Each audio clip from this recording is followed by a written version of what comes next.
आपण गेल्या वेळेला 8व्या अध्यायाला सुरुवात केली.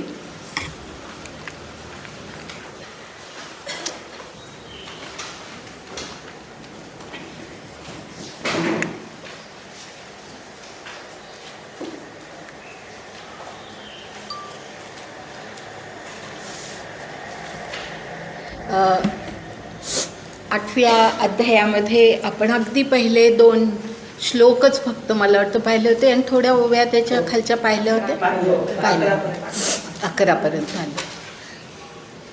आता गेल्या वेळेला मी सुरुवात केली कारण 7व्यानंतर 8वा अध्यायामध्ये खंड न पडता सुरू करावा अशा ह्यानी मी सुरुवात केली. पण मला आज वाचताना असं जाणवलं की आत्तासुद्धा म्हणजे गेल्या वेळेलाच मी म्हटलं होतं की थोडं कठीण आहेत हे समजावून घ्यायला. नीट लक्ष देऊन आपल्याला ते सगळं समजावून घ्यावं लागतं. 8व्या अध्यायात आता जेव्हा आपण ते सगळे शब्दांचे अर्थ म्हणजे अर्थ म्हणण्यापेक्षा तर सगळ्याचं स्पष्टीकरण आपण जे पाहणार आहोत ते खरोखरच म्हणजे नीट आपल्याला आतमध्ये कळलं पाहिजे. ते केवळ शब्दार्थ पाहण्या इतकं ते सोपं नाही आहे की कर्म म्हणजे काय, अध्यात्म म्हणजे काय, ब्रह्म म्हणजे काय, आदिभूत म्हणजे काय. ह्या एका शब्दामध्ये त्याचा अर्थ सांगता येईल की आदिभूत म्हणजे शरीर वगैरे वगैरे. पण त्याला काही हे नाही म्हणजे त्याच्यातून आपण काहीच शिकू शकत नाही, कळत नाही आपल्याला. आणि म्हणून मला असं एक जाणवलं की ह्या संकल्पना किंवा हे जे शब्द ह्या ठिकाणी 7व्या अध्यायाच्या अखेरीला सांगितले आणि मग अर्जुनाला ते कळले नाही म्हणून 8व्या अध्यायामध्ये ते भगवंतांनी स्पष्ट केले. हे जे आहे हे जे सगळे शब्द त्यांनी किंवा ह्या शब्द म्हणण्यापेक्षा पदं म्हणतात त्याला, ही 7 पदं त्यांनी सांगितली आणि त्याचं नंतर स्पष्टीकरण 8व्या ह्याच्यात केलं. हे सगळं ना नीट समजण्यासाठी नाही ऐकायला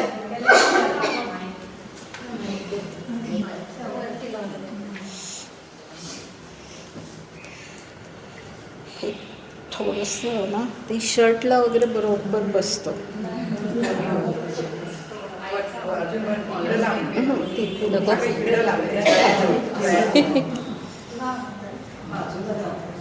ते हे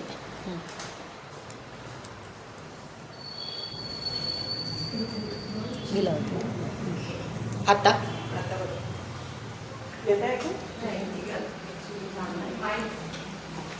हॅलो हॅलो नाही हे कदाचित नीट पूर्ण हे झालं नसेल. आलं ना, तेच नीट झालं. तर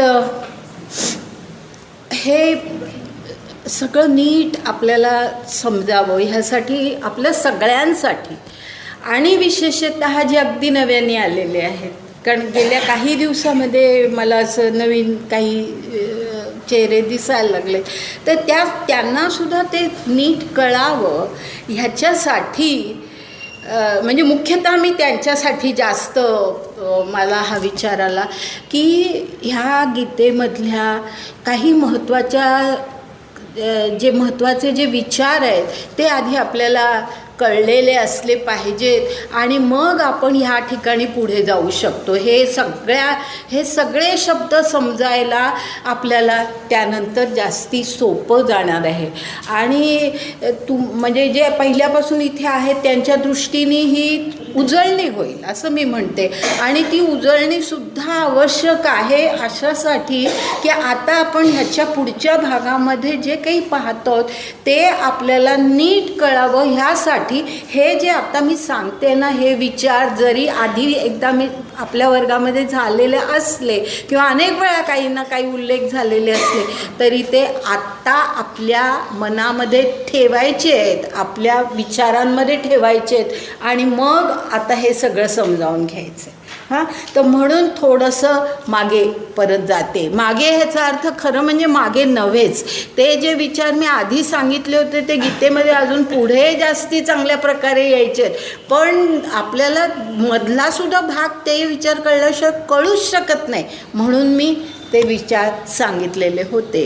आणि आता त्याचा आपण थोडासा उल्लेख करूया.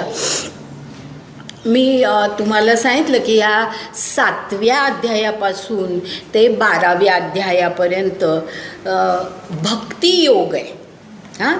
हे जे सगळे अध्याय आहेत ह्याला भक्तियोगाचे अध्याय असं म्हणतात. अर्थात ह्याचा अर्थ असा नाही की अगदी आपण असं वॉटर टाईट कंपार्टमेंट्स ज्याला म्हणतात की अगदी हे एवढे अध्याय कर्मयोगाचे, एवढे अध्याय भक्तियोगाचे, एवढे ज्ञानाचे, असं नाही आहे ते.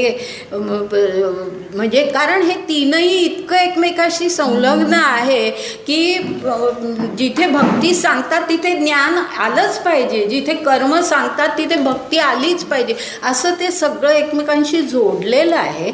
असं काही स्वतंत्र विभाग नाही आहेत. पण तरी हे जे विशेष असे अध्याय आहेत त्याच्यामध्ये जास्ती विचार कशाचा आहे तर भक्तियोगाचा जास्ती विचार आहे.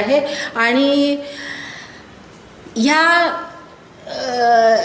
हा जो भक्तियोग म्हणून जो काही गीतेमध्ये आणि ज्ञानेश्वरीमध्ये सांगितलेला आहे त्याचं एक विशिष्ट स्वरूप आहे की आपण भक्ती काय सगळेजण करतात, त्याच्यात काय नवल आहे असं आपल्याला वाटतं. पण भक्तीचा फार सुंदर अर्थ गीतेमध्ये आणि ज्ञानेश्वरीमध्ये आहे की भक्ती कशी असली पाहिजे.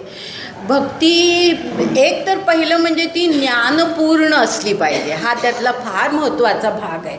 ज्ञानपूर्ण भक्ती असली पाहिजे. आणि भक्तीचं स्वरूप कसं तर भक्ती म्हणजे पूर्णपणे आत्मसमर्पण आहे की आपण शिल्लक म्हणजे आपल्यासाठी काही नाही आहे, ते सगळं परमेश्वरासाठी आहे. आपल्या इच्छेने आपण कर्म करायचं नाही तर ती ईश्वराची योजना आहे म्हणून कर्म करायचं. हेच तर अर्जुनाला सांगतायत की ईश्वरी योजना आहे आणि त्याच्यामध्ये तुला हे कर्म तुझ्या वाट्याला आलेलं आहे ते तुला करायचं आहे. तर अशा प्रकारे ह्या सर्वामध्ये एक अशा प्रकारची एक जास्त श्रेष्ठतम अशा प्रकारची एक विचारसरणी आपल्याला दिसते की भक्ती म्हणजे आपल्या डोळ्यापुढे पूजा करणं, पूजा अर्चा, व्रत, वैकल्य, तीर्थयात्रा वगैरे वगैरे जे काही सगळं स्वरूप येतं ते तर मुळीच इथे नाही आहे, मुळीच नाही आहे. किंवा सगुण भक्ती असलीच पाहिजे म्हणजे मूर्तीच्या एखाद्या समोर जाऊनच आपण म्हणजे आपल्या देवघरामध्येच देव असतात असं नाही, सर्वत्र तो ईश्वर आहे. अशा प्रकारचे सगळे श्रेष्ठ असे विचार ह्या भक्ती योगामध्ये आहेत.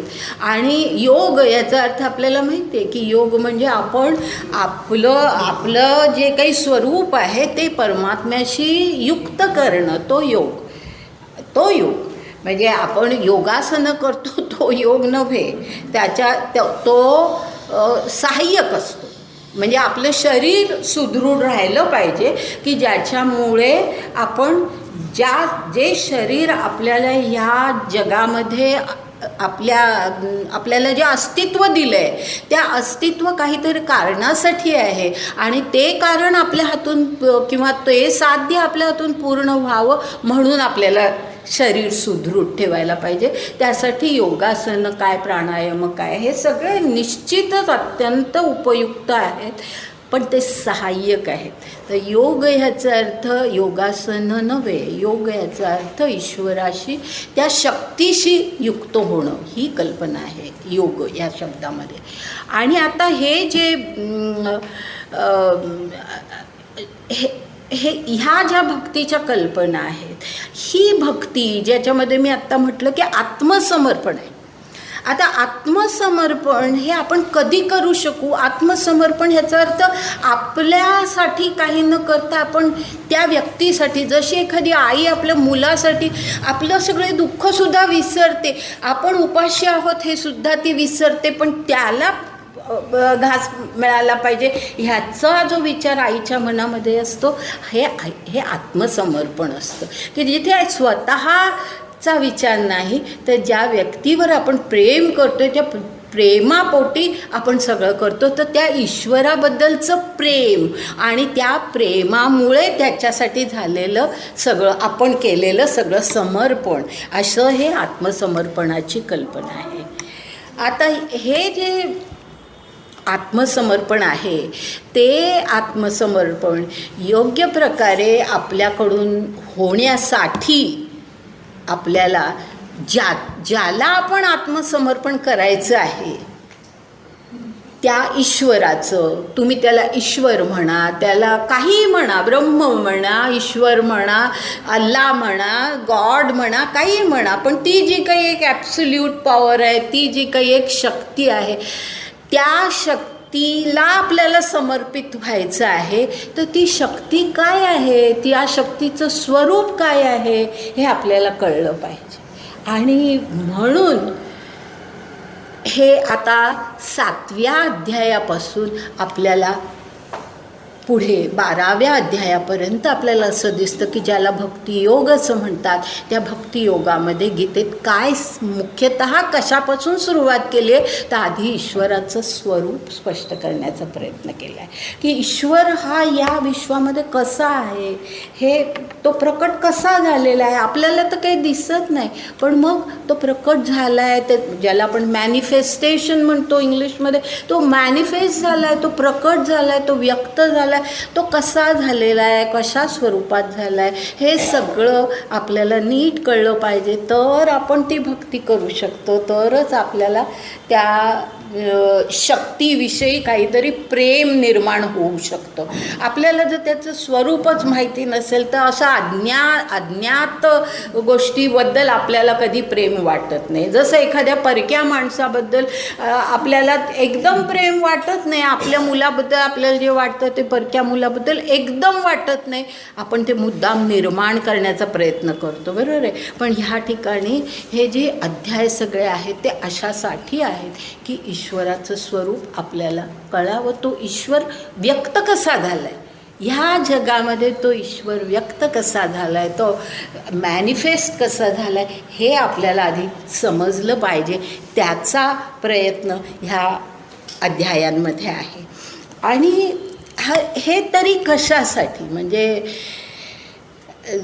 ह्यालासुद्धा काहीतरी एक काही कारण असलं पाहिजे ना, नाही तर उठसूट कोणी कशाला आत्मसमर्पण करेल, काहीतरी त्याला एक कारण असलं पाहिजे.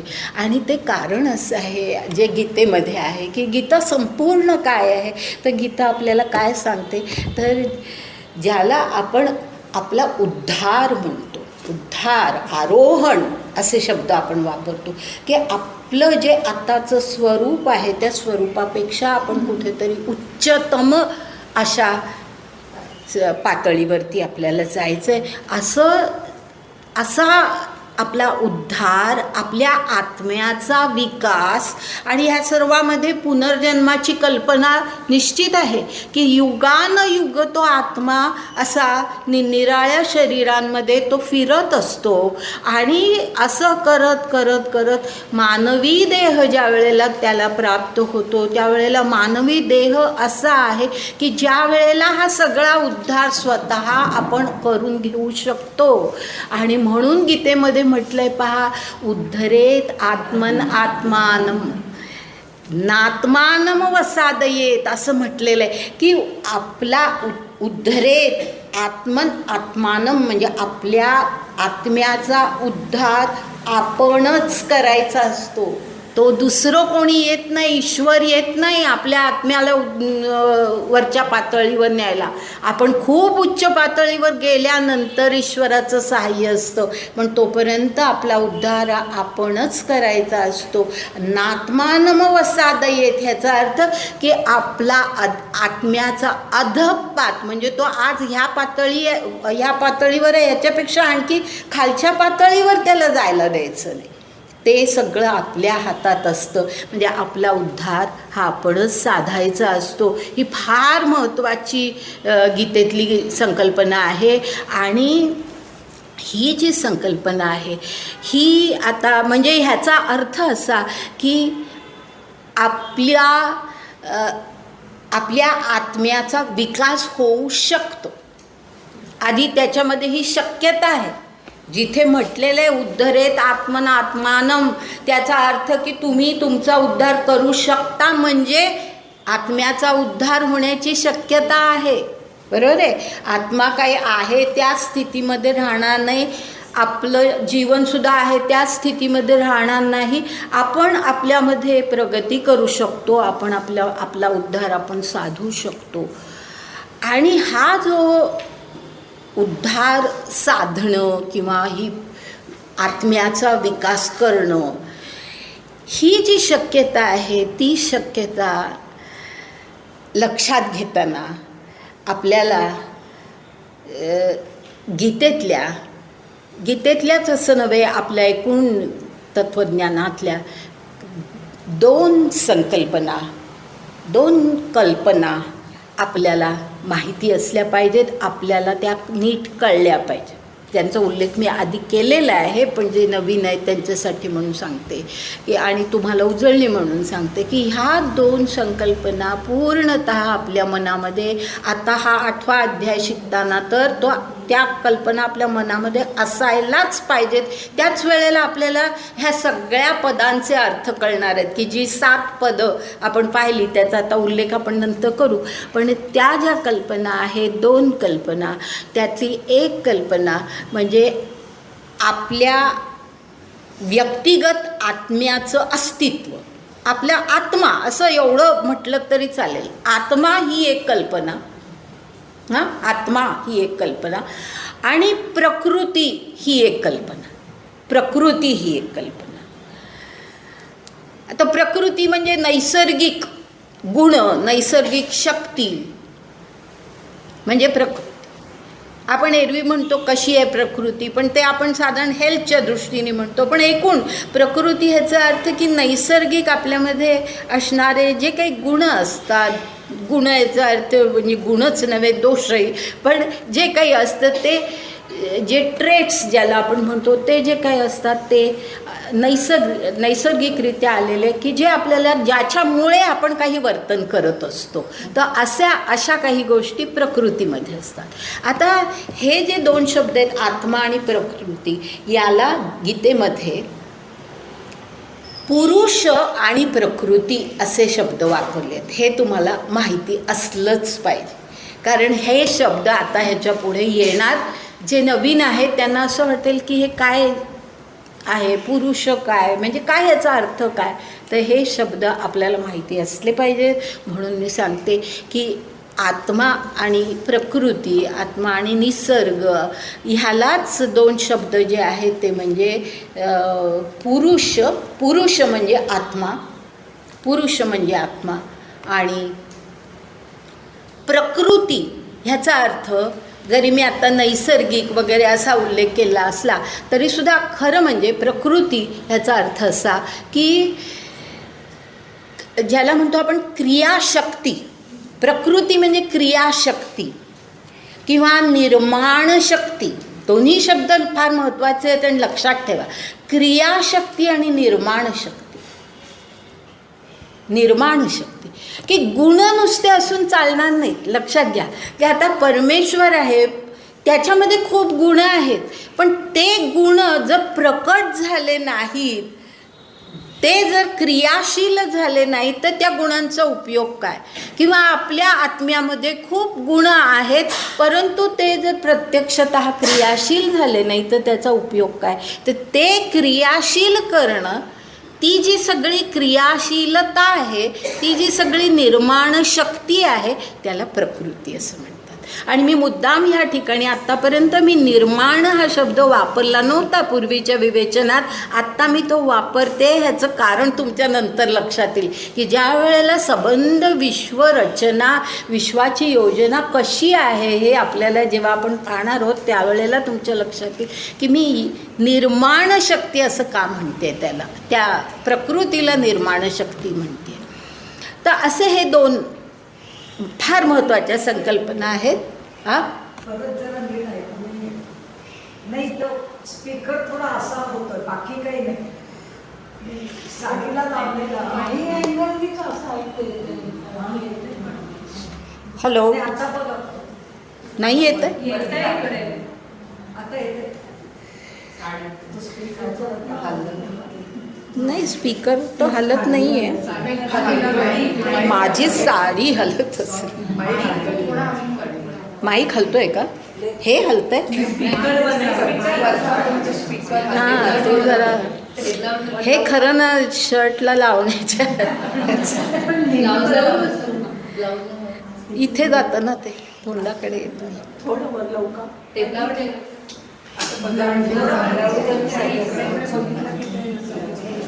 हां बस इथे लावलं ना की बस. ते फार गळ्याच्या खाली गेलं तरी ऐकायला तरी नाही येणार ऐकायला. तोंडाकडेच आलं पाहिजे. बघा आता हॅलो येतंय नाही येत आहे. येतंय का? मग आता येतं का नाही? नाही येत आहे. माईक पण आवाज येत नाही येतो. बघा थोडं बोलून बघा.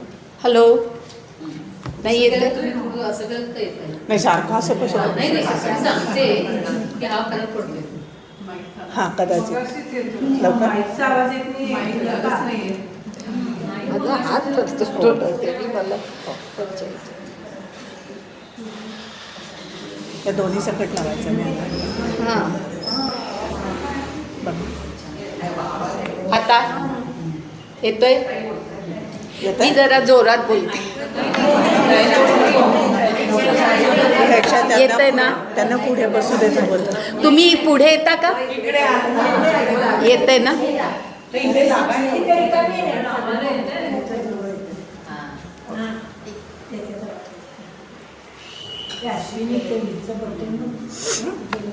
कसलं?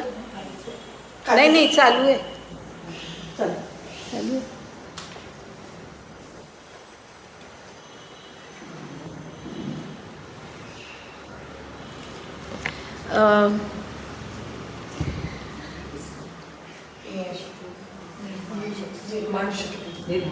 हां प्रकृतीला निर्माण शक्ती क्रियाशक्ती असं म्हणायचं. आता हे जे पुरुष आणि प्रकृती हे जे शब्द आहेत हे खरं म्हणजे आपण फार तात्विक ह्याच्यामध्ये शिरायचं नाही आहे. पण हे गीतेमध्ये जे घेतले गेले हे शब्द सांख्य तत्त्वज्ञानामध्ये पहिल्यांदा वापरले गेले. त्यांनी ते आणि तसेच शब्द इथे घेतलेले आहेत. आता हे आधी आपण नीट समजावून घेऊ. जे नवीन आहेत त्यांच्यासाठी मी सांगते की हे पुरुष आणि प्रकृती म्हणजे काय. तर आता पहिला अर्थ पुरुष म्हणजे आत्मा आणि प्रकृती याचा अर्थ क्रियाशक्ती किंवा निर्माण शक्ती. आता आत्मा हेच मुळी परमेश्वराचा अंश आहे म्हणा किंवा परमेश्वरच आहे. परमेश्वराचंच रूप आहे. आपला आत्मा हे मुळी परमेश्वराचंच रूप आहे. परमेश्वरच प्रकट झालेला आहे. आणि हा जो प्रकट झालेला आहे म्हणजे एकूण हा म्हणजे आत्म्याबद्दल आपण ज्या वेळेला विवेचन करतो आता ह्या पुरुष आणि प्रकृती या संदर्भात त्यावेळेला आत्म्याच्या 3 अवस्था म्हणजेच परमेश्वराच्या किंवा ईश्वराच्या 3 अवस्था असा त्याचा अर्थ होतो. लक्षात आलं? आत्म्याच्या 3 अवस्था, कारण आत्मा म्हणजेच परमेश्वराचं रूप आहे. तर आत्म्याच्या 3 अवस्था म्हणजेच ईश्वराच्या 3 अवस्था.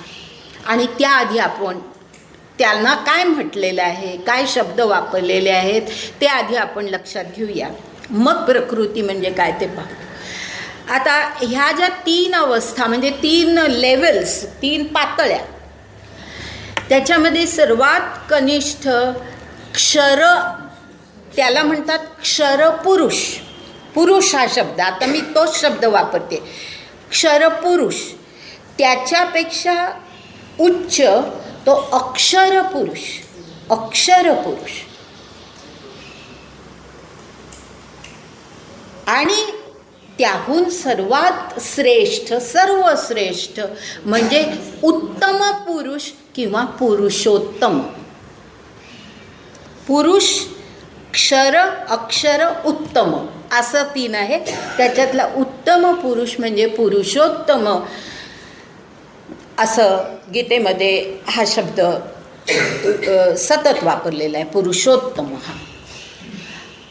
आता ह्या ज्या 3 अवस्था आहेत त्याचा थोडक्यामध्ये अर्थ मी सांगते की तो जो पुरुषोत्तम आहे तो पुरुषोत्तम हा आपल्या सगळ्या ब्रह्मांडाच्या आपल्या सगळ्या विश्वाच्या पलीकडे विश्वातीत असा आहे. तो विश्वातीत आहे. पुरुषोत्तम हे जे सर्वश्रेष्ठ रूप आहे म्हणजे हे 3 ईश्वर नव्हे हां, एकाच ईश्वराच्या 3 अवस्था हे कायम लक्षात ठेवा. हे 3 ईश्वर नव्हे. त्यामुळे खूप वेळेला हिंदू ह्या सगळ्या तत्त्वज्ञानाला किंवा ह्या सगळ्या विचारांना अध्यात्माला बहु ईश्वरी असं म्हटलं जातं, पण तसं नाही आहे. या गीतेमध्ये अगदी स्पष्ट एक ईश्वर हीच कल्पना मांडलेली आहे. आणि तो म्हणजे हे 3 ईश्वर मी सांगत नाही, एकाच ईश्वराच्या 3 अवस्था आहेत.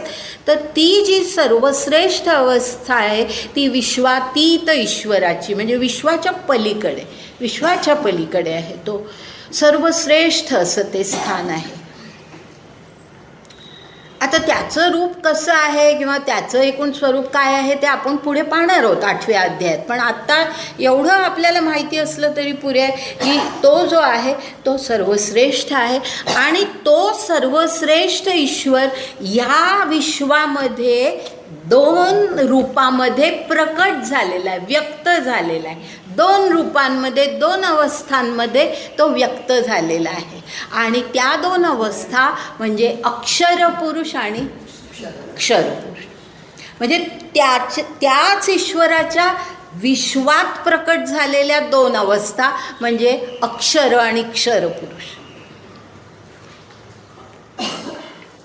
अक्षर आणि क्षर पुरुष. आता मगाशी मी जे तुम्हाला म्हटलं की आपल्याला हे सगळं समजावून घेताना 2 कल्पना महत्त्वाच्या कळल्या पाहिजेत. आणि त्याच्यामध्ये पहिली कल्पना म्हणजे व्यक्तिगत आत्म्याची कल्पना असं मी म्हटलं होतं, बरोबर आहे. तर ती जी व्यक्तिगत आत्म्याची कल्पना आहे ना ती आता आपण लक्षात घेतो की हे जे क्षर आणि अक्षर असं हे जे 2 पुरुष ह्या ज्या 2 अवस्था आहेत त्या व्यक्तिगत पण आहेत. व्यक्तिगत म्हणजे आपल्या प्रत्येकामध्ये ईश्वर ह्या 2 अवस्थांमध्ये असतो. आपल्या प्रत्येकामध्ये ईश्वर ह्या 2 अवस्थांमध्ये असतो. म्हणजे आपल्या आत्म्याचंच हे 2 स्वरूप आहे. आपल्या आत्म्याचं हे 2 स्वरूप आहे, एक क्षर आणि एक अक्षर. आता क्षर आणि अक्षर या शब्दांचे अर्थ आपल्याला लक्षात आले म्हणजे पुढचा सुद्धा भाग पटकन, म्हणून मी हे सगळं आधी आत्ता पुन्हा त्याची उजळणी करते की क्षर ह्याचा अर्थ परिवर्तनीय की बदलतो तो, ते त्याचं स्वरूप बदलू शकतं, परिवर्तनीय आहे तो, त्याच्यामध्ये परिवर्तन घडू शकतं. आणि अक्षर ह्याचा अर्थ अपरिवर्तनीय. हे आपल्याच आत्म्याचं हे 2 स्वरूप आहे. आपल्या आत्म्याचं हे 2 स्वरूप आहे, एक क्षर आणि एक अक्षर. म्हणजे अक्षर जो असतो तो अपरिवर्तनीय आणि क्षर असतो तो परिवर्तनीय. आता हे इतकी माहिती घेतल्यानंतर आता आपण प्रकृतीचा अर्थ लक्षात घेऊ आणि मग प्रकृती आणि पुरुष हा संबंध कसा आहे हे आपण लक्षात घेऊ. म्हणजे मग आपल्याला खूप ह्याच्यातलं जे व्यवस्थित त्याच्यातली माहिती असायला पाहिजे ती आपल्याला कळू शकेल. आता प्रकृती जी आहे ती प्रकृती 2 प्रकारची आहे. 2 प्रकार. जसं या पुरुष 3 अवस्थांमध्ये तसं प्रकृती 2 अवस्थांमध्ये 2 रूपांमध्ये आपल्याला कळते. 2 रूप आहेत, 2 अवस्था आहेत. एक म्हणजे एकाला म्हणतात पराप्रकृती, पराप्रकृती आणि दुसऱ्याला म्हणतात, दुसरी जी अवस्था आहे त्याला म्हणतात अपराप्रकृती. अपराप्रकृती. एक पराप्रकृती, परा ह्याचा अर्थ श्रेष्ठ, परम, परम प्रकृती, परम म्हणून ती परा, परम प्रकृती, श्रेष्ठ प्रकृती. आणि दुसरी जी आहे ती अपरा म्हणजे ती कनिष्ठ प्रकृती, कनिष्ठ प्रकृती.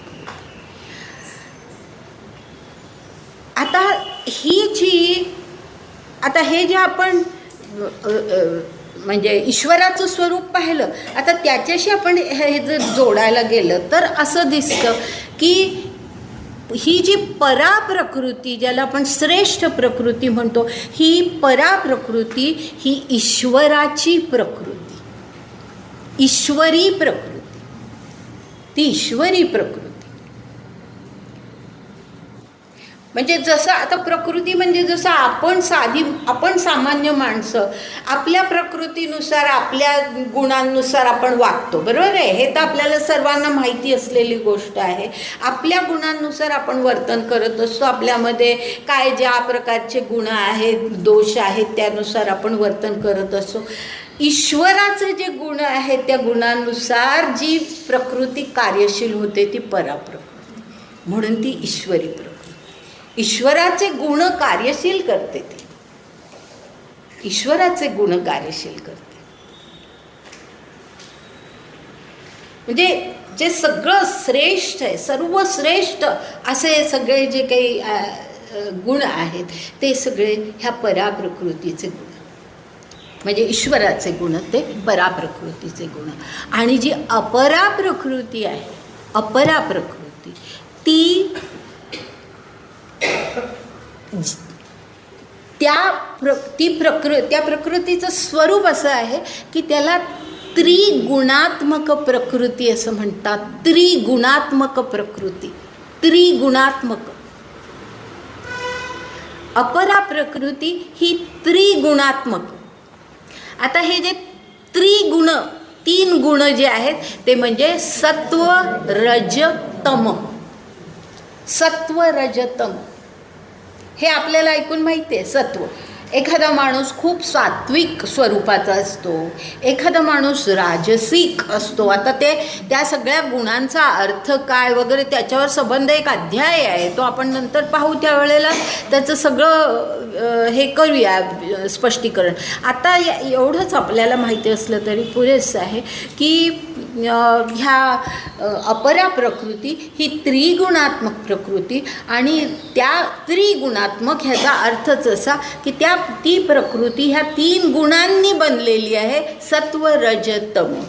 आता ज्या माणसामध्ये ज्या प्रकारचे गुण असतील ती त्याची प्रकृती, बरोबर आहे. एखादा माणूस जास्ती सात्विक, कमी राजसिक, सर्वात कमी तामसिक असेल.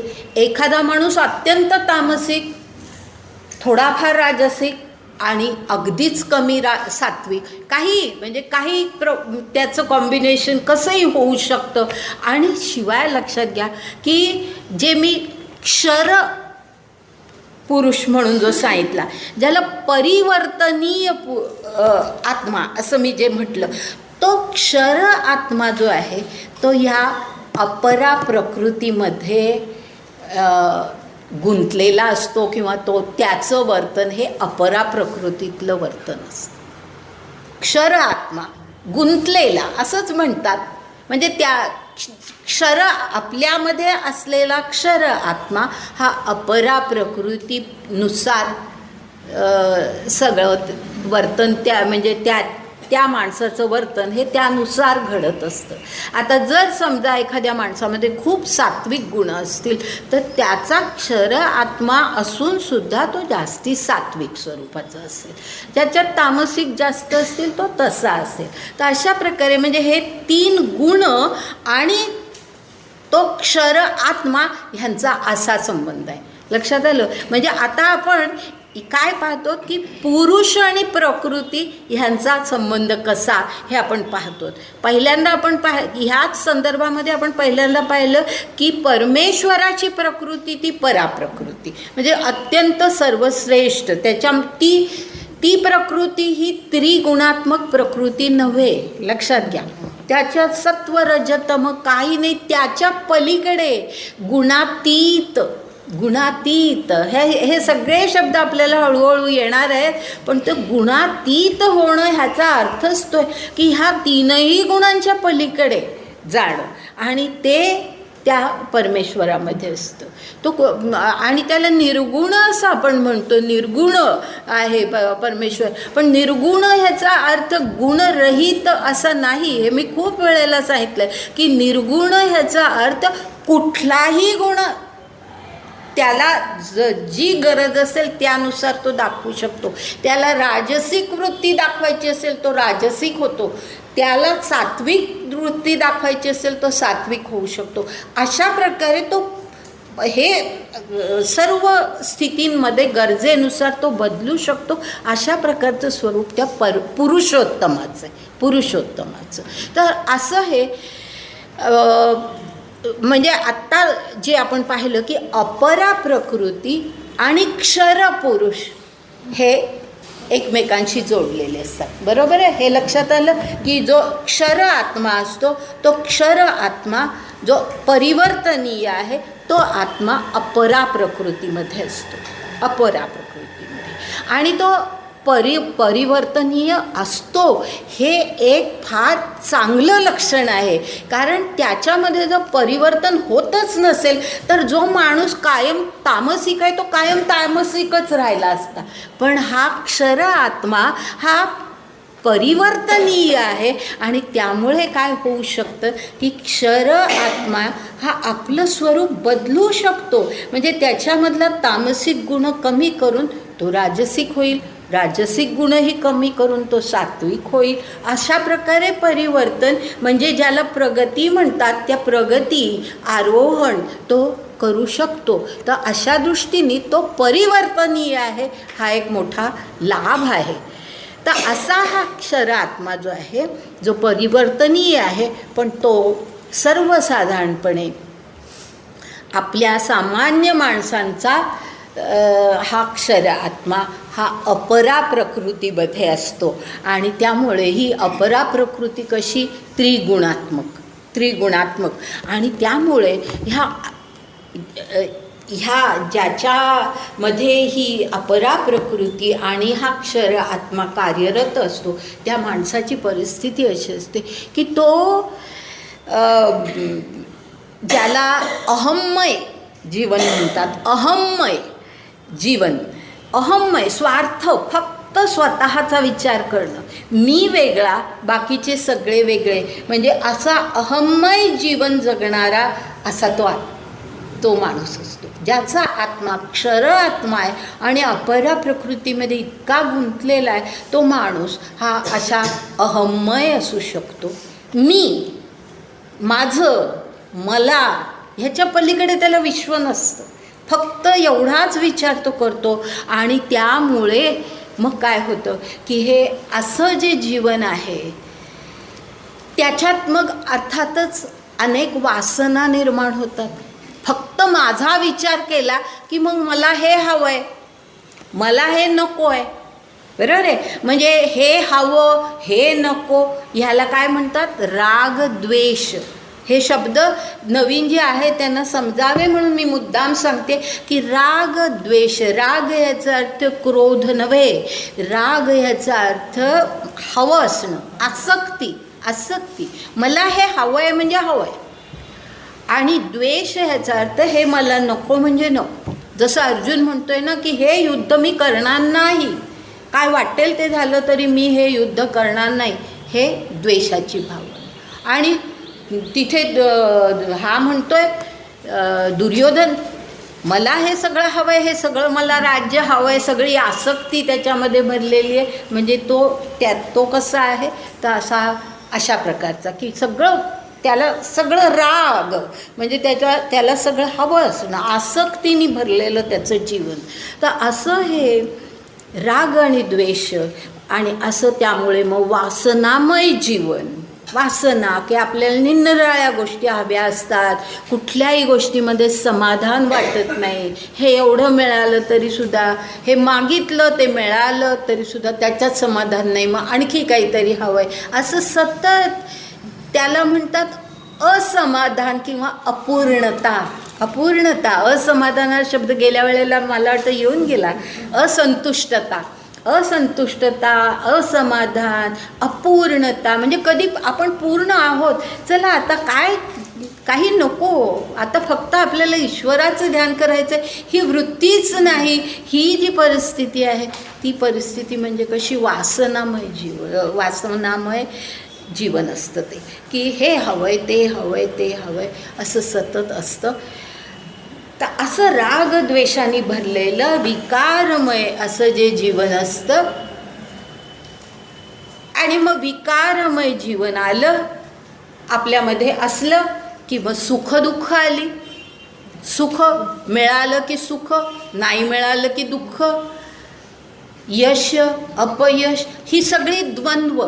मी मुद्दाम हे सगळे शब्द वापरते कारण हे सगळे शब्द गीतेमध्ये इतके महत्त्वाचे आहेत की आपलं जीवन कसं असतं हे सांगत असताना हे सगळे शब्द आपल्याला माहीत असले पाहिजेत, की आपल्याला ह्या सगळ्या आसक्ती असतात, असमाधान असतं, मग त्याच्यातून द्वंद्व असतात. द्वंद्व ह्याचा अर्थ हे हवं आहे ते नको आहे करताना मग सुख दुःख, शीत उष्ण, हे सगळं म्हणजे शरीराला सुद्धा उष्णता शीतता जे काय असेल, शीतलता, हे थोडंफार सहन करण्याची शरीरामध्ये सुद्धा हे असायला पाहिजे. अर्थात आता काही आरोग्याच्या काही समस्या असल्या तर गोष्ट वेगळी, पण एरवी लगेच एवढंसा उन्हाळा झाला की बापरे काय उन्हाळा, जरासा पाऊस पडला की काय हा पाऊस, नेमका मला बाहेर जायच्या वेळेला पाऊस पडतो, हे सगळं जे काय आपलं असतं हे सगळं अशामुळे असतं की आपल्याला ही द्वंद्व आपल्या मनामध्ये,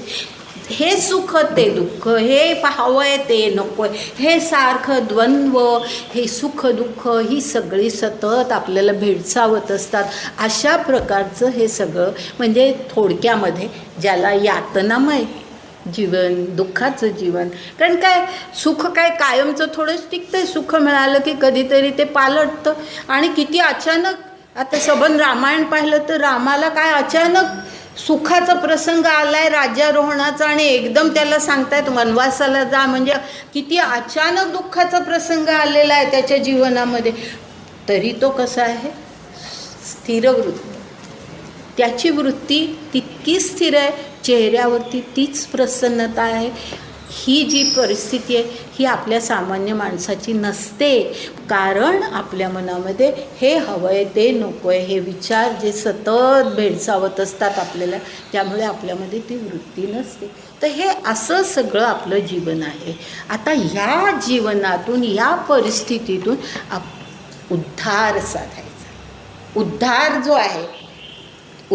जो आहे तो केवळ बाह्य परिस्थितीतला उद्धार नाही आहे. हा म्हणजे बाह्य परिस्थिती बदलायच्या, चला आता संबंध माझं घर AC करून टाकलं म्हणजे मी किती सुखा, हा बाह्य परिस्थितीतला प्रगती नाही आहे, ही बाह्य जीवनातली प्रगती नाही आहे. सतत यश यश यश मिळत गेलं, ही बाह्य जीवनातली प्रगती ह्या ठिकाणी नाही आहे. हा जो विकास आहे तो आत्म्याचा विकास आहे, आत्म्याचा उद्धार आहे, आत्म्याचा उद्धार आहे.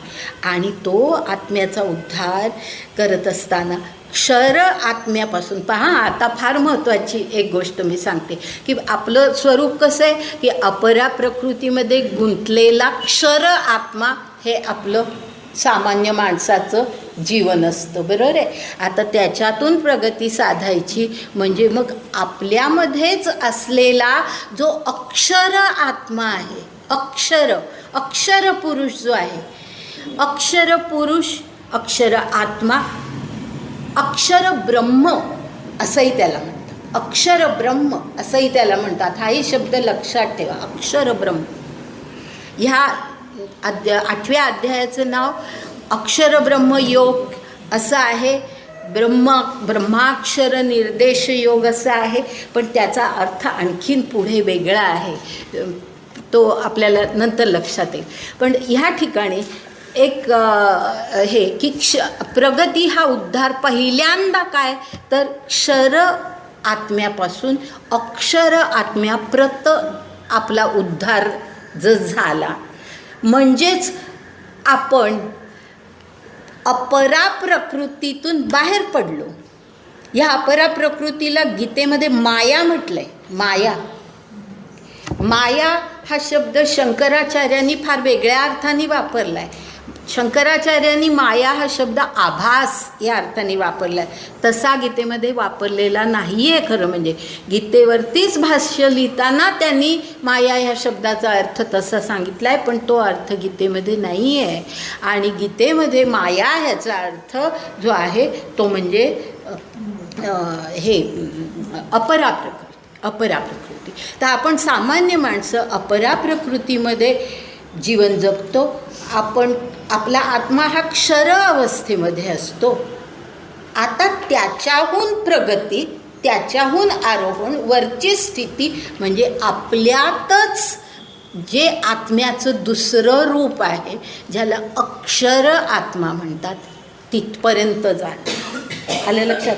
म्हणजे ही प्रगती पहिल्यांदा आपल्या आत व्यक्तिगतच आहे. ही व्यक्तिगत आहे की आपल्या आतच आहे अक्षरात्माई आणि क्षर आत्माई. तर त्या अक्षर आत्म्यापर्यंत आपल्याला जायचं आहे, तिथे आपल्याला पोचायचं आहे. आणि हा जो अक्षर आत्मा आहे त्याचं स्वरूप कसं आहे की पहिल्यांदा मी सांगितलं की तो अपरिवर्तनीय, तो काही बदलत नाही. का बदलत नाही ह्याचं मुख्य कारण असं किंवा एकमेव कारण असं की तो मुळी त्रिगुणात्मक प्रकृतीमध्ये अडकलेलाच नसतो. बरोबर आहे? त्रिगुणात्मक प्रकृती ही त्याचं स्वरूपच नाही.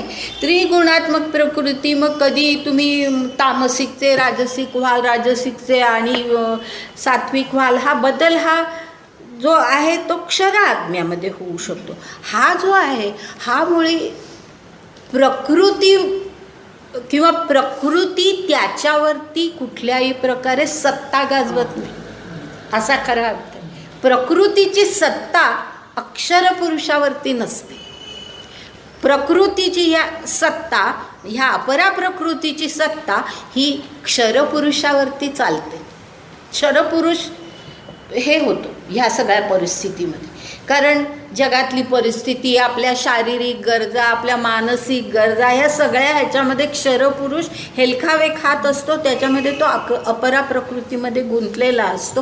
पण हा जो अक्षर आत्मा आहे, अक्षर पुरुष जो आहे तो ह्या त्रिगुणात्मक प्रकृतीमध्ये गुंतलेलाच नाही.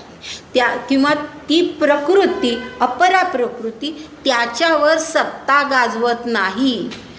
तो त्या प्रकृतीपासून अलिप्त असतो. त्या प्रकृतीपासून तो अलिप्त असतो.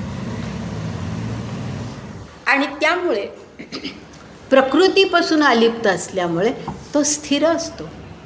कारण त्याच्यामध्ये मग बदल होण्याची शक्यता नाही. त्याच्यामधले गुण जे आहेत ते तसेच आहेत, तसेच राहतात. आणि ते जे गुण त्याच्यामधले आहेत ते त्या परमात्म्याचे, त्या परमेश्वराचे जे खरे गुण आहेत ते त्या अक्षरपुरुषामध्ये आलेले आहेत. अक्षरपुरुष हा श्रेष्ठ का ह्याचं कारण असं की पुरुषोत्तमाचे गुण हे त्या अक्षरपुरुषामध्ये आहेत.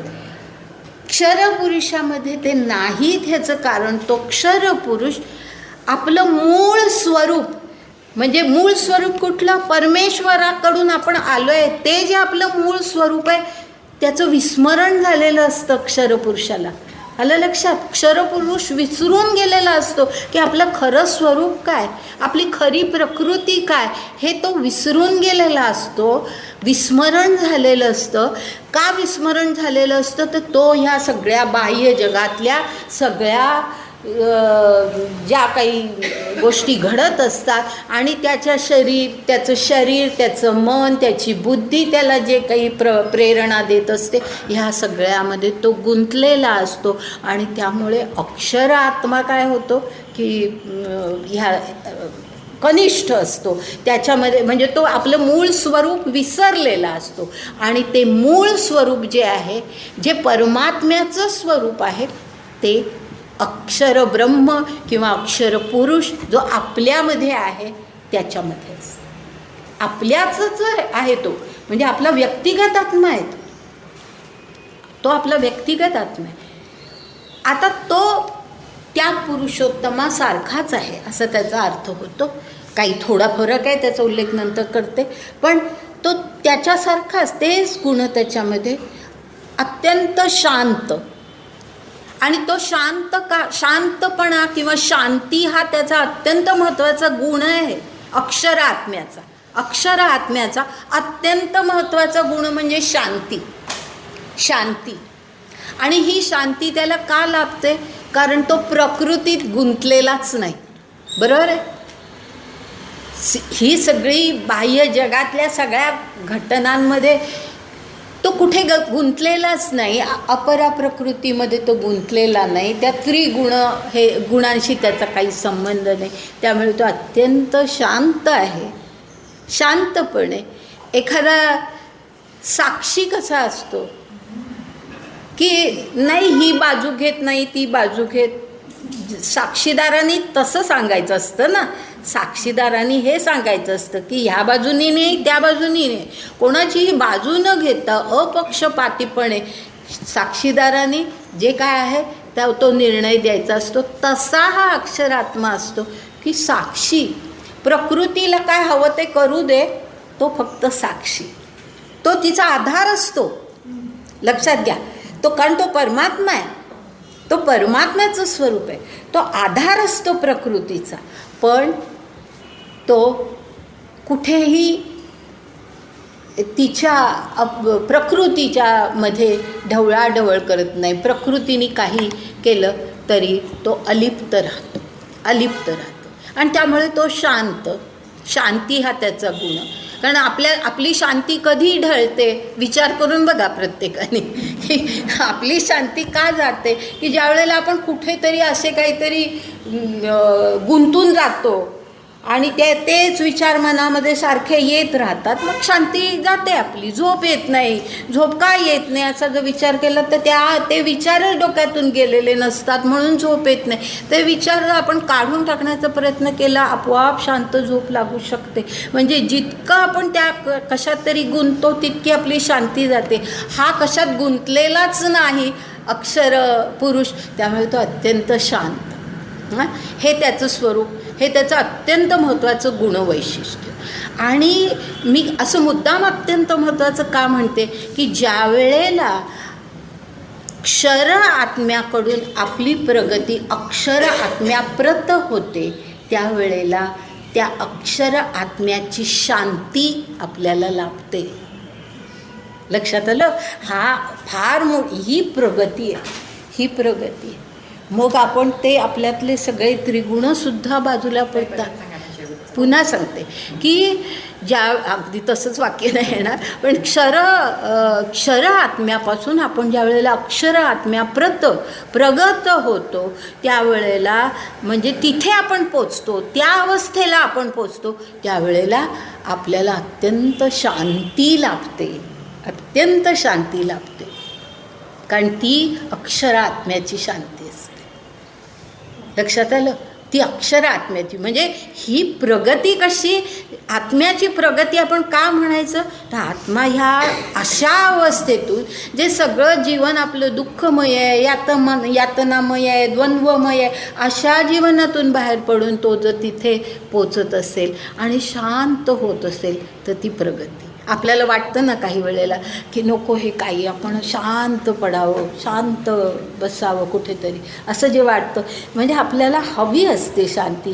ती शांती आणि केवळ बाह्य शांती नव्हे, म्हणजे सगळ्यापासून दूर जाऊन शांत नव्हे.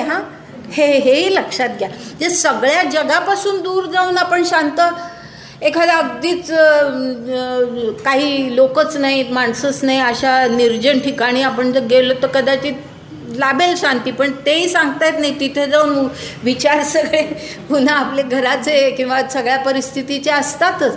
पण ही जी प्रगती आहे ही आंतरिक प्रगती आहे, ही बाह्य नाही. बाह्य परिस्थिती सगळी जीवनातली तशीच असूनही आपल्या जीवनामधली काही परिस्थिती बदललेली नाही. कुठे दुःख संपली आहेत, संकट गेली आहेत, सगळं काही चांगलं यशच मिळतंय म्हणून आपण शांत झालं असं नाही. बाह्य परिस्थिती तशीच असली तरी शांतता मिळू शकते, कारण ही आंतरिक शांतता असते आणि ही आंतरिक उद्धार असतो, आंतरिक प्रगती असते. तिथे आपण पोचलेलो असतो, त्या शांतीच्या स्थितीला आपण पोचलेलो असतो. आता ही जी शांतीची स्थिती अक्षर आत्म्यापर्यंत पोचल्यानंतर जी मिळते त्याला आपल्या म्हणजे ही ब्रह्मापर्यंत पोचलो अशी अवस्था, बरोबर आहे. हे अक्षर ब्रह्मच आहे ना हे. तर अक्षर ब्रह्मापर्यंत आपण पोचलो, अहम ब्रह्मास्मी असं आपल्याला वाटलं आणि आपण शांत झालो, ही अशी अवस्था. आता आपली पारंपरिक विचारसरणी म्हणा किंवा विचार प्रणाली अशा प्रकारची होती. म्हणजे पारंपरिक ह्याचा अर्थ प्राचीन नव्हे, खरं म्हणजे वेदांमध्ये असं म्हटलेलं नाही आहे. वेद उपनिषद फार वेगळ्या प्रकारचा आदेश देतात, पण वेद उपनिषद संपून इतका काळ लोटलेला आहे की आपल्याला त्या सगळ्या साध्यांचा ध्येयांचा आपल्याला विसर पडला आहे आणि आपण नंतरच्या काळामध्ये जे काही घडलं त्याचाच आपण फक्त विचार करतो. आणि त्यामुळे तो जो नंतरचा काळ आहे, वेदांनंतर धरून चाला 2000 वर्षांनी, कारण वेदांनंतर 1000 वर्षांनी उपनिषदांचा काळ मानला जातो. म्हणजे अगदी असं डेट वाईज नाही मी सांगत, पण साधारण 1000 वर्ष लोटली होती. आणि त्याच्याही नंतरचा पुढचा काळ असा आपण धरूया.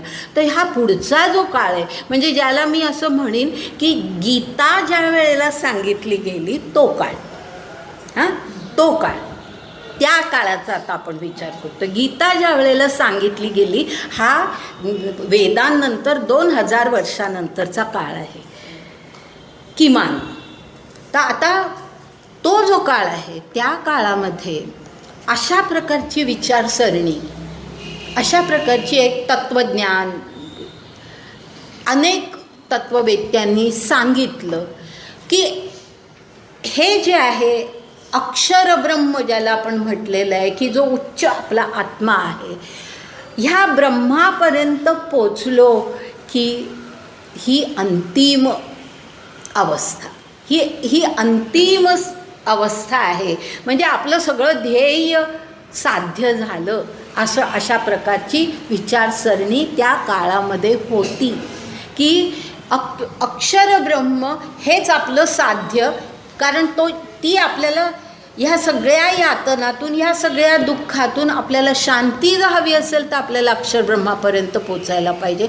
आणि ती परिस्थिती किंवा असं का म्हटलं गेलं ह्याच्या मागे सुद्धा ना काही संदर्भ असतात, ते सुद्धा आपण लक्षात घ्यायला पाहिजे. आणि ह्याच्या मागचा संदर्भ असा होता की त्या काळामध्ये म्हणजे आपल्या इसवी सन पूर्व काळातल्या ह्या सगळ्या परिस्थिती आहेत, तर त्या काळामध्ये बौद्ध तत्त्वज्ञानसुद्धा प्रसारित व्हायला लागलं होतं, प्रभावित व्हायला लागलं होतं.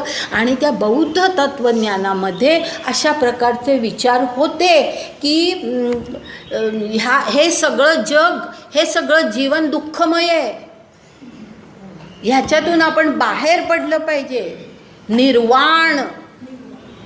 निर्वाण हा शब्द बौद्ध वाङ्मयामध्ये तुम्हाला अगदी सातत्याने दिसेल की ते अंतिम निर्वाण.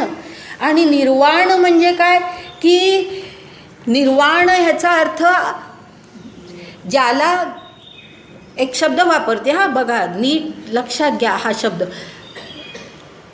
ज्याला सत्वशून्यता असं म्हणतात. स्वत्व, सत्व नव्हे, स्वत्व म्हणजे स्व सोडणं, स्वत्वशून्य होणं. आलं लक्षात? स्वत्वशून्य होणं सत्वशून्यता ही आपल्यामध्ये निर्माण व्हायला पाहिजे.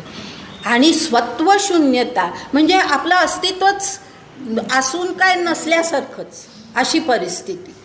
आणि त्यामुळे मग विरक्ती, सगळ्यांनी संन्यास घ्यायचा, भिक्षू, सगळ्यांनी भिक्षू व्हायचं, हे सगळं बौद्ध वाङ्मयामध्ये आपल्याला दिसतं की अशा प्रकारे सांगितलं गेलं. आणि त्याचा प्रसार आपल्या समाजामध्ये होतच होता. आणि त्याचबरोबर इतरही काहींनी अशा प्रकारचं तत्त्वज्ञान मांडायला सुरुवात केली की ही अक्षर ब्रह्मापर्यंत आपण पोचलो की अंतिम आपल्याला सगळं प्राप्त झालं, अंतिम ध्येय आपल्याला प्राप्त झालं, तिथपर्यंत आपण गेलो म्हणजे संपलं, सगळं आपल्याला मिळालं, ती सर्वात शेवटची अवस्था. अशा प्रकारचे विचार मांडले गेलेले होते. गीतेच्या समकालीन हे विचार होते, लक्षात घ्या. म्हणजे गीतेच्या काळामध्ये अशा प्रकारचे विचार हे अगदी प्रसारित झालेले होते.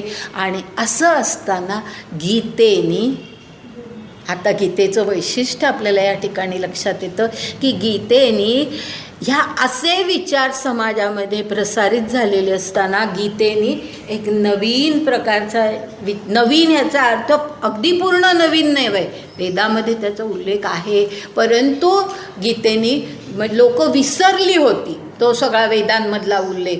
पण म्हणून गीतेनी पुन्हा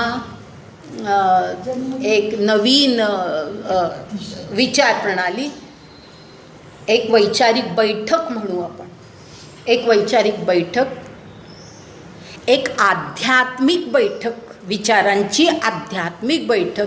मी वेगवेगळे शब्द वापरून तुम्हाला हे सांगते की विचारांची आध्यात्मिक. आता मी आणखी एक शब्द त्याच्यात घातला आहे कारण हे सगळे शब्द आपल्याला पुढे पाहायचे आहेत आणि ते आता तुम्हाला कळले की तुम्हाला पुढे सगळं सोपं जाईल. पहा, तर आध्यात्मिक एक विचारांची बैठक गीतेने निर्माण केली. आणि ती अशा प्रकारची की गीतेने जे काही शिकवण दिली ती अशा प्रकारची होती की ह्या अक्षर ब्रह्माप्रत पोचणं ही अंतिम अवस्था नाही आहे. ह्याचा थोडा उल्लेख मी आधी केला होता, तुम्हाला आठवत असेल कोणाला तर बघा की ही अंतिम अवस्था नाही आहे. ह्याच्याही पलीकडे काहीतरी आहे, ह्याच्याही पलीकडे काहीतरी आहे. आणि जे आपल्याला प्राप्त करायचे, साध्य करायचे,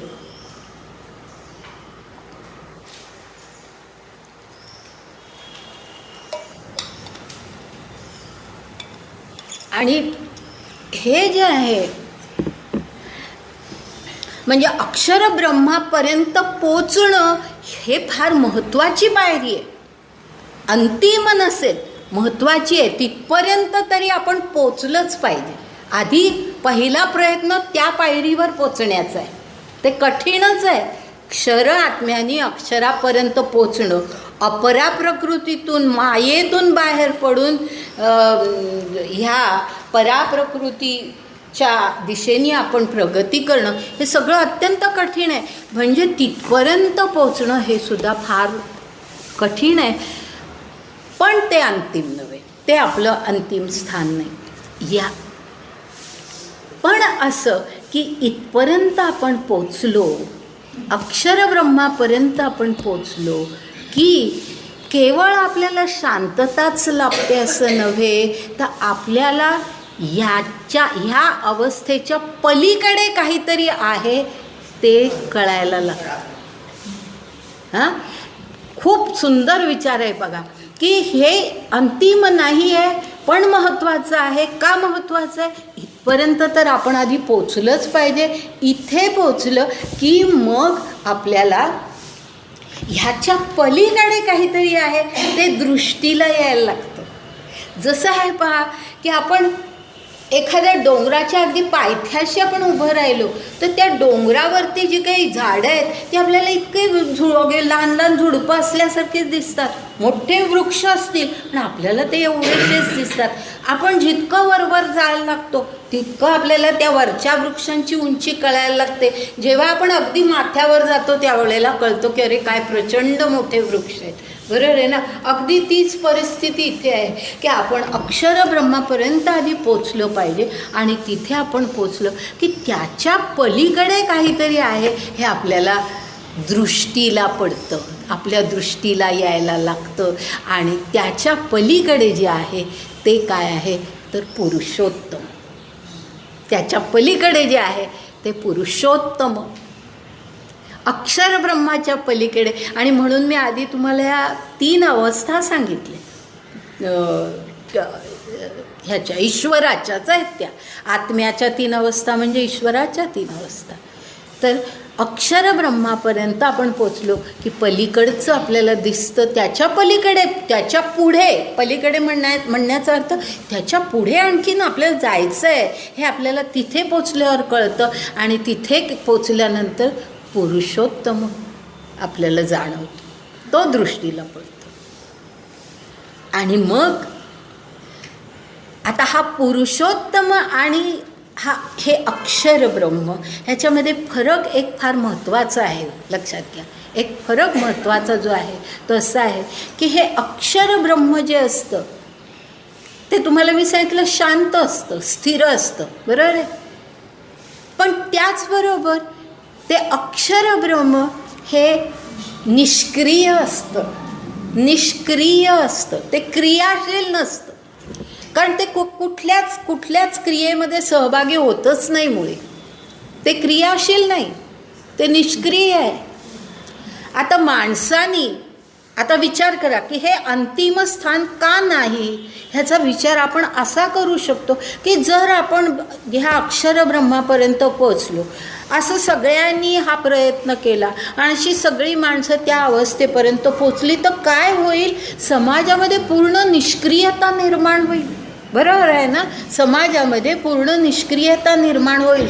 आणि आपल्या समाजाचा, आपल्या भारताचा जो इतिहास या गेल्या काही काळातला आपण जर इतिहास पाहिला तर आपल्याला असं दिसतं की खरोखर आपल्या समाजामध्ये अत्यंत निष्क्रियता वाढलेली होती. जाऊ दे ना, आपल्याला काय, आपण आपल्या ह्याच्यामध्ये काय होतंय, परकीय येऊन आक्रमणं करतायत, अत्याचार करतायत. जोपर्यंत आपल्यावर येत नाही तोपर्यंत आपण शांत राहायचं. नाही तर मग कुठल्या तरी पाणी आलं पुराचं म्हणून वर डोंगरावरती जाऊन बसायचं, अशी अवस्था आहे.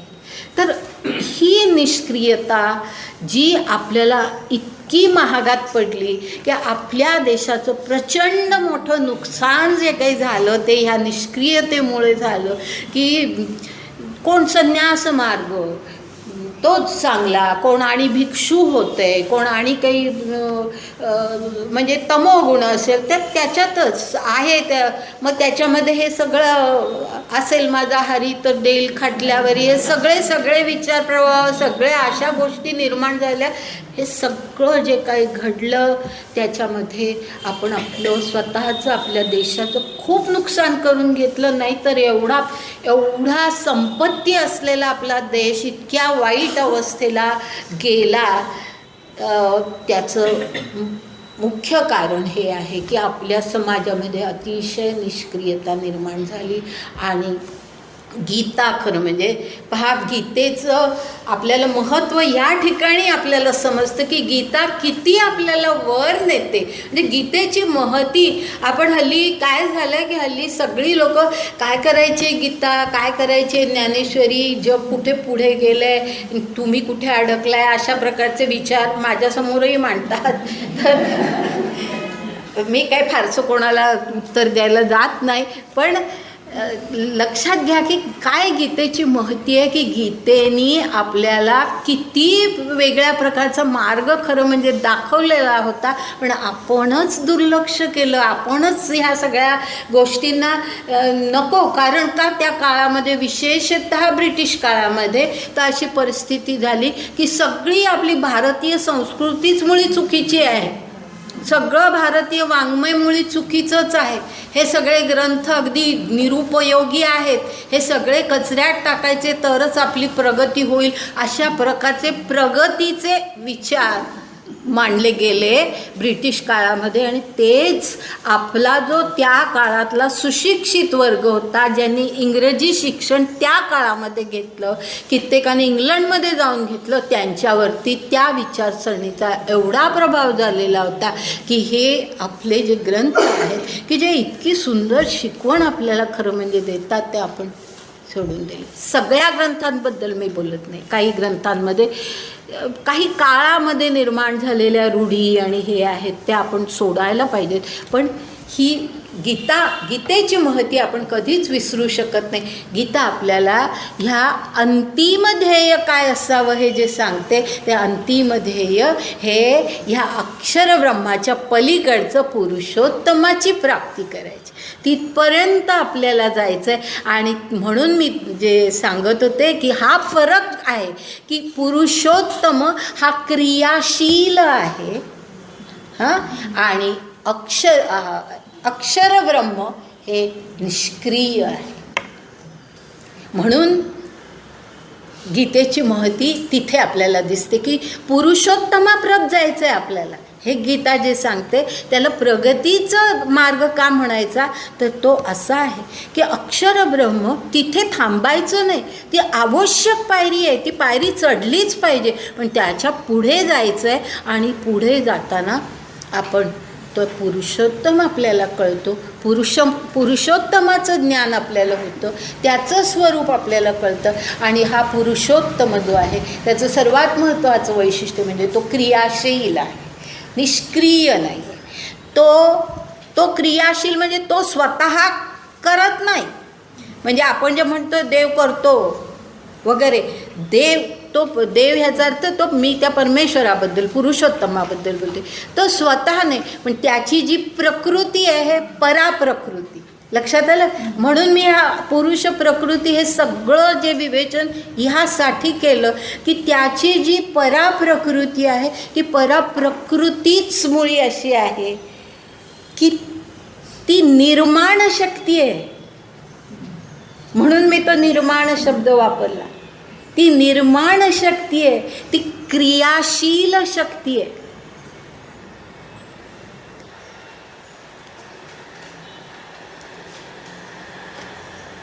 म्हणजे आता आपण जसं पुढे जाऊ या 8व्या अध्यायातच जसं आपण पुढे जाऊ तसं आपल्याला कळणार आहे की ही निर्माण शक्ती सगळं विश्वच मुळी निर्माण केलं आहे. ह्या पराशक्तीने म्हणजे ह्या ईश्वराच्या शक्तीने हे विश्व निर्माण केलेलं आहे. अशा प्रकारचे विचार आता आपल्याला ह्याच्या पुढे पाहिजेत. म्हणून मी हे सगळं आधी तुम्हाला सांगितलं की हे आपल्याला कळलं पाहिजे की पुरुषोत्तमापर्यंत आपल्याला जायचं, ती खरी आपली अंतिम साध्यते आहे. आणि त्याची जी प्रकृती आहे ती आपण आत्मसात करायची. त्याची जी प्रकृती आहे ती आपण आपली अपरा प्रकृती तर सोडायची. ती सोडली तरच आपण आधी अक्षर ब्रह्मापर्यंत पोचणार. पण आपल्याला ह्या जगामध्ये राहताना काहीतरी क्रिया ज्या करायच्या त्या कशा करायच्या, त्या पराप्रकृतीच्या आधारे करायच्या. म्हणजे ईश्वर ज्या प्रकारे, ईश्वराची जशी योजना असेल, ईश्वराची जशी इच्छा असेल, ईश्वर जे काही आपल्याला मार्गदर्शन करत असेल आणि तो ईश्वर खरं म्हणजे आपल्या आतच आहे. तो आतूनही आपल्याला मार्गदर्शन करतोय, पण आपणच डोळे झाकलेत, कान बंद केलेत. आपल्यालाच कधी त्याचा स्पर्श जाणवत नाही, इतका आपण त्याच्यापासून दुरावलो आहोत. तो आपला हृदयस्थ आहे की नाही? कारण आत्मा तो जो क्षरात्मा आहे, अक्षरात्मा आहे, परमात्म्याचंच रूप आहे. तो आपल्या आत आहे आणि तो आत असतानासुद्धा आपण अशा प्रकारे वागतो आहोत. तर हे जे आहे हे सगळं म्हणजे आपल्याला त्याचा आपल्याला फक्त इंद्रियांना जेवढे स्पर्श होतात, इंद्रिय स्पर्श आपल्याला कळतात, डोळ्यांना दिसतं, नाकाला वास येतो, त्वचेला स्पर्श कळतो, कानाला श्रवण शक्ती आहे, जिभेला चव कळते, हे सगळं आपल्याला आहे.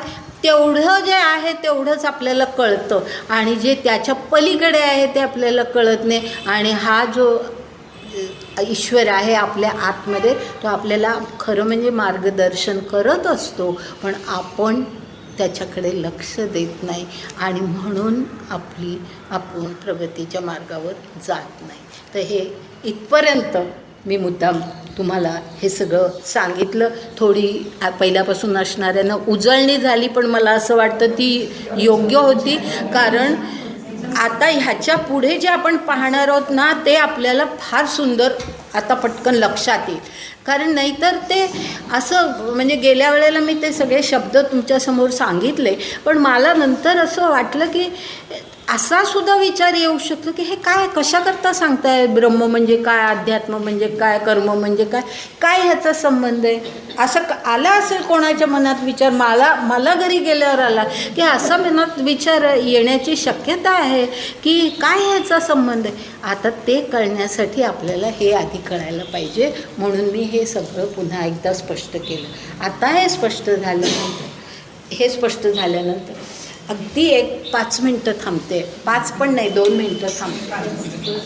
5 मिनटं घ्या थोडं. खूपच छान सांगतो.